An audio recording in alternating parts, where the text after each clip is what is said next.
Very good morning, everyone. I'm Junaid Bahelmi. I would like to just correct a few things here. I come from Kamareddy, which is 100 kilometers from Hyderabad.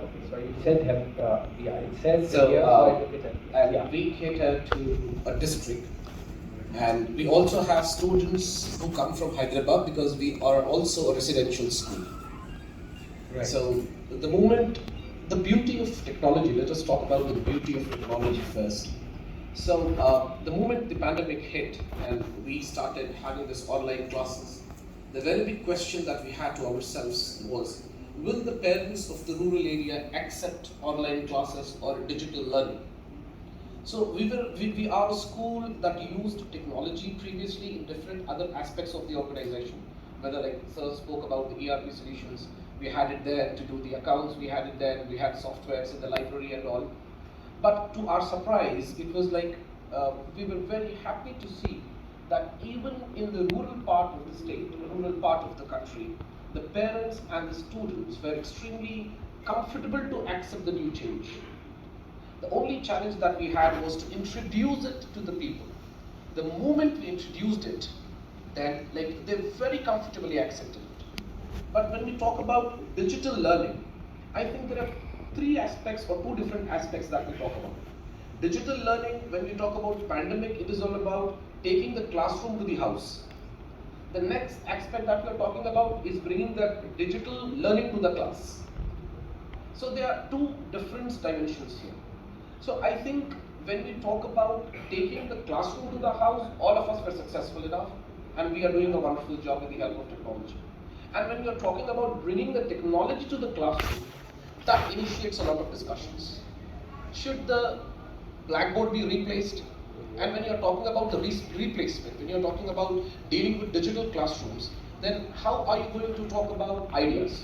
How are you going to talk about thought processes? So I was also present for yesterday's discussion when we were talking about the national education policy, which is talking about innovations, which is talking about ideas, which is talking about many other things, which is very quick and very fast we are changing.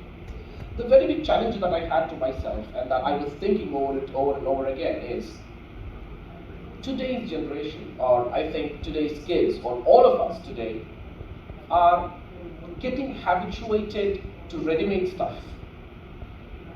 Where is the thought of ideas? Why is the thought of ideas not coming in? Why aren't, okay, we were talking about we have to come up with ideas, right? How do we come up with ideas? So I just take one more minute to just wind up my discussion, all right? So ideas come when students and you and I, we think. You think when you start getting bored. When are our students getting bored? Alright, if you remember, we were small kids. Nobody taught us to make a small boat when it was raining. Now when it is raining, we are with the technology. We don't remember that frogs cracking all over. We don't see that beautiful, where is Williams Wordsworth gone? We are talking about Apple, we are talking about Google, we are talking about everything. Of course, it's very important. We need change. We need to upgrade ourselves. But I believe that learning is all about the thought process. When the child is getting bored, he starts to think. When he starts to think, he will come up with thoughts. When the thoughts nurture, that will result to ideas. And when they come up with ideas, they tend to innovate. So with all the technology in hand, there are the do's and the don'ts, or maybe the best and not the best. But yes, we have to change, and adaptability is very good. Thank you, Junaid. You just warmed up the discussion. The gentleman rightly said that the technology is going to supplement education. All right, there is one thing, 5 years down the line, or like now I must say, or maybe 5 years down the line, as for a student, the students need to exhaust mentally and physically. I personally believe that 5 years down the line, we need to have a balance with the use of technology as well as and come up with techniques wherein the students learn to use. Like when we talk about 10 years back now, like 15 years from now, when we had computers that were new. So that was also a very debatable situation. And now we have technology that has come down into phones and tablets, and now you don't have no more, like there is a lot of relevance to computer education now. Like somebody said, they learn it from by birth.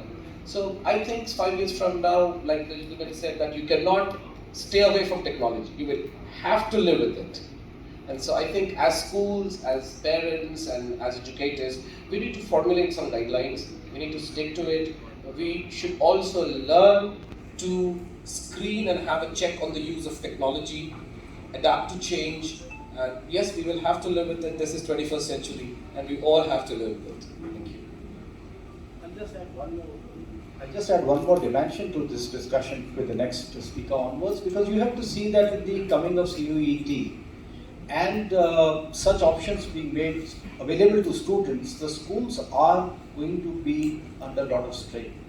You will have to adapt to a world which is gradually coming up and which is not strictly controlled. Otherwise, you had a 4-walled classroom system. Now that is loose.